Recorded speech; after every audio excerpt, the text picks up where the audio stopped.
सुभाष माकडवाला म्हणून दाऊदचा एक मोठा शूटर होता. ओके. सुभाष कुंची कुर्वे. हो. हां, विक्रोळीचा.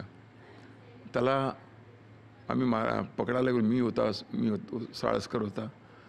तर त्याच्याकडे 6 मे 1993ला संध्याकाळी 7 वाजता त्याचा आमचं हे झालं होतं.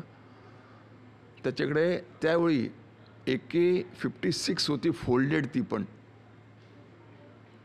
ओके. AK-56 folded. त्यावेळी मुंबई पोलीसकडे AK-47 सुद्धा नव्हती. AK-56 म्हणजे AK-47चं पुढचं व्हर्जन. मुंबईकडे फक्त मुंबईकडे त्यावेळी कार्बाईन्सच होत्या. माझ्याकडे कार्बाईन होती. तर त्याला आम्ही म्हणजे न्यूट्रलाइज केलं होतं. आता साळसकर साहेबांचं आमची ही टीम वाचली होती, कारण त्याच्याकडे AK-56 त्यांनी ब्रश फायर फक्त केला असता, त्याला चान्स मिळाला असता. त्याच्या लॅपवर अशी ठेवली होती.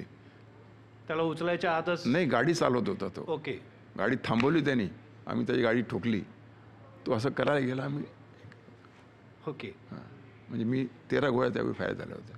13 गोळ्या? हां, ऑटोमॅटिकवर होता कार्बाईन.